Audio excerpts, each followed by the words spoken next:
data polisi Bandara Samratulangi Manado pada Rabu pagi. Pihak Angkasa Pura I Manado menyatakan akan tetap menempuh jalur hukum. General Manager Angkasa Pura I Manado, Erik Susanto, mengatakan kasus kekerasan terhadap sekuriti Bandara Samratulangi tetap berlanjut di kepolisian. Pelaku pemukulan diduga istri seorang jenderal polisi yang berdinas di Mabes Polri. Menurut Kapolres Manado, Kombes Pol Hisar Sialagan, laporan sudah diterima dan akan diproses tanpa memandang siapa pelaku atau korban. Kasus ini sebelumnya dilaporkan di Polsek Bandara, namun saat ini telah diambil alih oleh Polres. Setelah dimintai keterangan, penumpang kelas bisnis Batik Air berinisial JW itu baru bisa melanjutkan perjalanan pada penerbangan berikutnya. Bahwa berkenaan dengan apapun yang menyebabkan gangguan keselamatan penerbangan, tentunya setiap orang akan dilakukan pemeriksaan lebih lanjut, sehingga keberangkatan yang bersangkutan itu terpaksa kami tunda. Karena kita harus memastikan bahwa penumpang yang berangkat dari Manado ke destinasi tujuan, kita pastikan aman untuk keselamatan penerbangan. Dan kami telah menerima 2 laporan polisi dari petugas bandara, dari Aviation Security ASN, dan kita sudah periksa juga korban dengan meminta keterangan dan dibuatkan BAP. Besok juga kita akan proses cepat untuk melengkapi alat-alat bukti. Sepetugas Aviation Security Bandara Samratulangi Manado. Ya, berikut kita simak penuturan korban Elizabeth Wehanto. Kalau menurut saya sudah melakukan seperti yang sesuai prosedur. Kalau mungkin ibunya kurang senang, saya juga kurang tahu. Tapi saya bisa pastikan bahwa sikap saya waktu itu sangat-sangat profesional, memperlakukan selayaknya penumpang. Saya tidak menganggap dia penumpang ini dengan status sosialnya. Yang pasti semua penumpang berhak kami periksa. Ibu ngomong apa? Katanya saya berlaku tidak sopan, saya sama teman saya berlaku tidak sopan. Tapi saya bisa pastikan saya berlaku profesional. Penamparan terhadap petugas Aviation Security Bandara Samratulangi Manado menyita perhatian masyarakat luas. Apalagi korban dan pelaku sama-sama perempuan dan terjadi di area publik.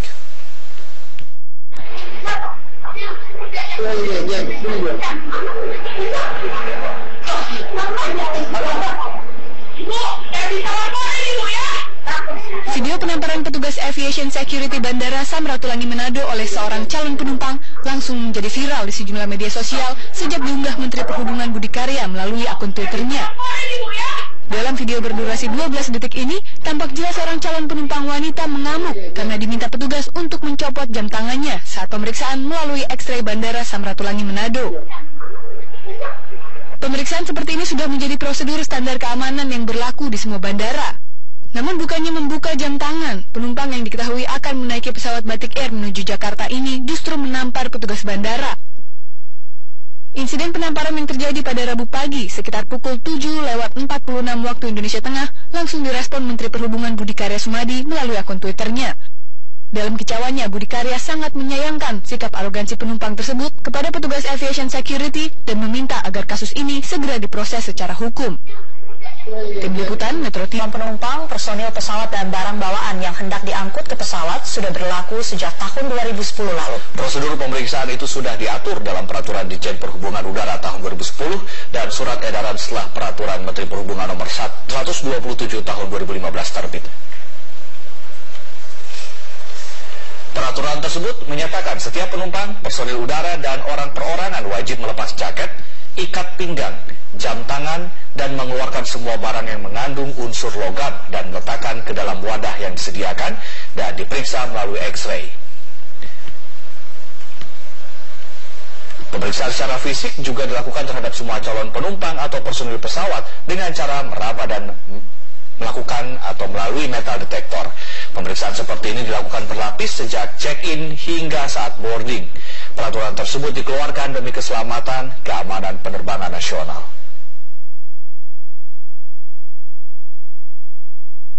Penumpang pesawat menampar petugas aviation security di Bandara Samratulangi Manado beredar luas dan menjadi viral di sejumlah media sosial.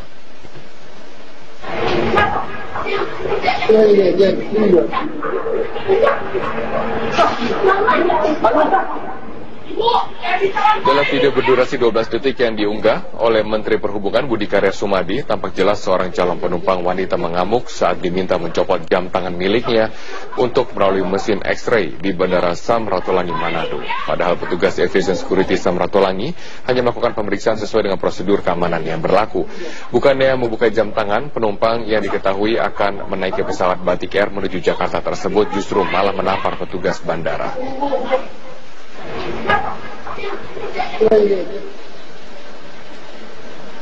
Insiden penamparan yang terjadi pada pukul 7:46 waktu Indonesia bagian tengah pagi tadi langsung direspon oleh Menteri Perhubungan Budi Karya Sumadi. Dalam kicauannya di media sosial Twitter, ia sangat menyayangkan sikap arogansi kepada petugas aviation security tersebut dan meminta agar segera melakukan upaya hukum. Bahkan Budi Karya juga mengunggah video memperlihatkan aksi penamparan tersebut.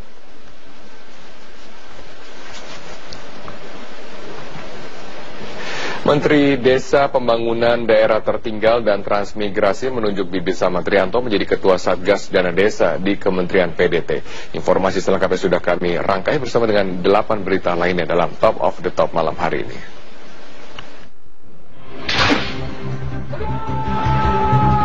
Komando Lintas Laut Militer atau Kolin Lamil memperingati hari jadinya ke-56 tahun dengan upacara yang diadakan di lapangan apel dermaga Kolin Lamil, Tanjung Priok, Jakarta Utara. Dalam acara ini ditampilkan parade defile, atraksi pencaksilat dan karate dari para prajurit Kolin Lamil, serta penyerahan penghargaan untuk kapal Republik Indonesia dan Tamtama Tauladan.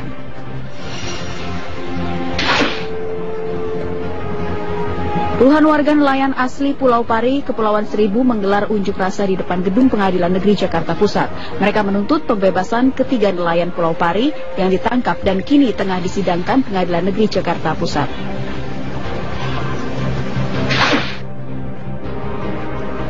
Ratusan orang tua murid yang bermaksud mendaftarkan putra-putrinya ke jenjang sekolah menengah atas terpaksa harus menggunakan sistem manual. Pasalnya, sistem online yang dibangun Dinas Pendidikan Provinsi Jawa Barat masih mengalami gangguan.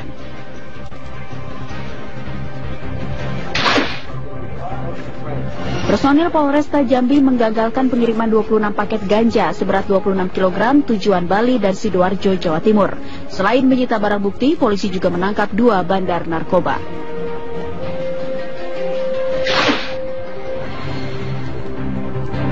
Pihak PT Cipta Televisi Pendidikan Indonesia membantah mengambil paksa gedung MNC TV di Jalan Pintu 2 Taman Mini Jakarta Timur.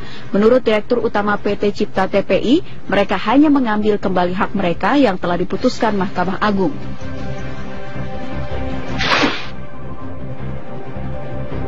Menteri Desa Pembangunan Daerah Tertinggal dan Transmigrasi Eko Putro Sanjoyo menunjuk mantan pimpinan Komisi Pemberantasan Korupsi Bibit Samatrianto untuk menjadi Ketua Satgas Dana Desa di Kementerian PDT.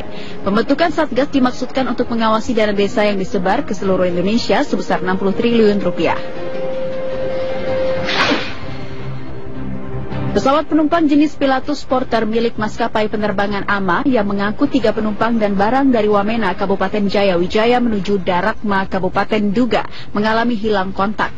Pesawat membawa 3 penumpang. Hingga kini pesawat masih dalam tahap pencarian oleh tim SAR gabungan.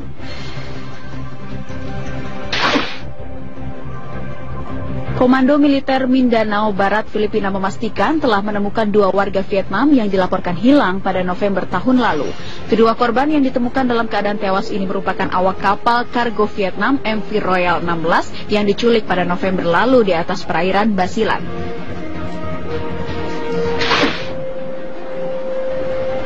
Hujan deras yang terus mengguyur wilayah barat Jepang sejak hari Selasa mengakibatkan banjir bandang di sejumlah wilayah. 1 orang dikabarkan tewas akibat terseret arus banjir. Panggarap dilaporkan seorang warga Bekasi ke Polres Metro Bekasi Kota. Kesan dilaporkan terkait dengan dugaan ujaran kebencian yang termuat dalam vlog yang ia unggah ke YouTube.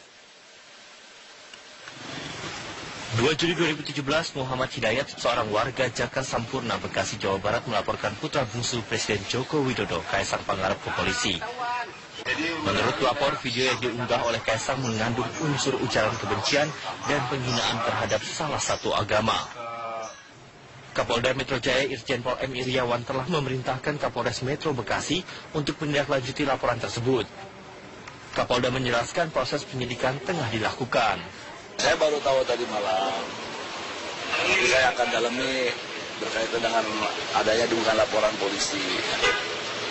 Di situ kalau tidak salah ada kata-kata apalah kalau tidak menjalankan apa tentang yang ada situasi itu deso lah kira-kira begitulah. Tapi saya belum dalam ya. Sebab itu tentu penyidik ini kan laporan biasa ya. Artinya kebetulan ada nama Kaisang, itu juga belum tentu Kaisang yang mana. Makanya nanti akan dilakukan penyelidikan untuk mendalami laporan tersebut. Nama Muhammad Hidayat sebagai pihak yang melaporkan Kaisang Pangarep diketahui pernah menyandang status tersangka ujaran kebencian pada tahun 2016. Ia sempat ditahan oleh kepolisian lalu ditangguhkan penahanannya. Tim Liputan, Metro TV. Sementara itu, Kapolri Jenderal Polisi Tito Karnavian membenarkan adanya laporan yang mengatasnamakan Kaisang. Namun Kapolri belum dapat memastikan apakah Kaisang yang dimaksud merupakan putra bungsu Presiden Joko Widodo yang adalah Kaisang Pangarep. Ada laporan itu, tapi kita lihat kan nanti kita melakukan lidik dulu ya. Nanti Bapak Kapolda yang melakukan lidik ya. Kita akan dengar keterangannya saksi, kemudian bukan saksi yang melapor.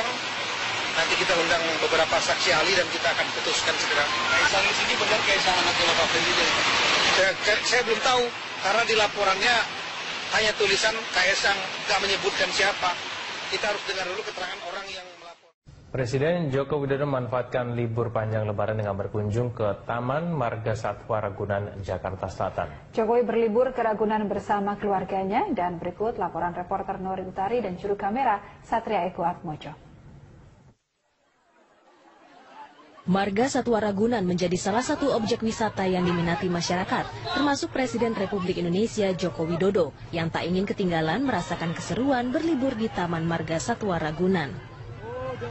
Marga Satwa Ragunan seluas 147 hektar memiliki koleksi 295 spesies serta harga tiket masuknya sangat terjangkau. Membuat Presiden Joko Widodo tertarik untuk mengisi libur panjang lebarannya. Presiden Jokowi bersama keluarga berkeliling Ragunan selama 2 jam. Dalam kesempatan ini, Presiden Jokowi mengelilingi pusat primata Smutser. Murah, meriah, dan rakyat semuanya bisa masuk ke sini. Masuk kan hanya berapa? 4.000, anak 3.000. Kan murah sekali. Dan kita bisa lihat monyet, bisa lihat gorila, bisa lihat buaya. Semuanya bisa lihat.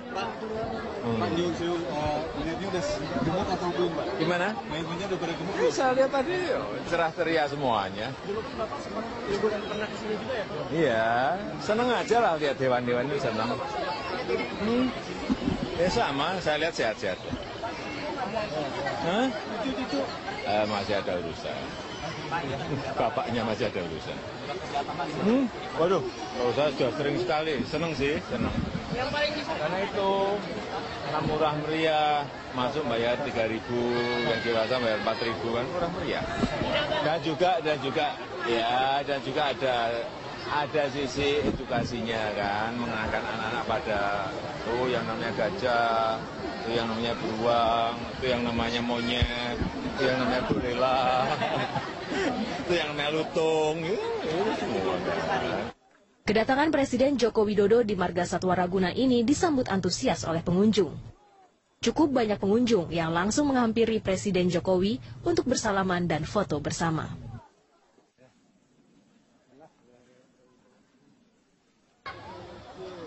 kedatangan Presiden Republik Indonesia Joko Widodo bersama keluarga di Taman Marga Satwa Ragunan ini ternyata sangat disambut antusias oleh pengunjung yang ada di sini. Bahkan sejumlah pengunjung rela menunggu 2 hingga 3 jam sebelum Presiden tiba sudah menantikan kehadiran dari Presiden Joko Widodo. Lalu seperti apa respon pengunjung tentang kehadiran Presiden bermain di Taman Marga Satwa Ragunan ini? Saya akan mengajak Anda untuk berbincang dengan salah satu pengunjung yang ada di sini. Halo, selamat sore Mas. Sore. Dengan Mas siapa? Dengan Matius. Mas, bagaimana responnya tentang kehadiran Presiden bermain di Marga Satwa Ragunan ini? Kalau saya sih responnya sangat bangga dan terkesan untuk Presiden datang ke sini. Saya juga nggak nyangka sih untuk Presiden untuk datang ke sini, karena kita ke sini tuh cuma rekreasi, ternyata Jokowi datang ke sini gitu. Tadi sempat berfoto atau bersalaman dengan Presiden? Enggak, cuman saya video. Iya. Dan apa yang kesan yang paling terkenang dari Mas tentang kehadiran Presiden Joko Widodo ini? Kesan saya sih ya bangga aja untuk kita rekreasi didatangin oleh Presiden Pak Joko Widodo, dan kesannya itu ya untuk memperbaikilah sampah-sampah di sini, karena masih banyak masyarakat yang membuang sampah di sini. Itu aja. Dan pemirsa, saya akan mengajak Anda untuk berbincang dengan salah satu pengunjung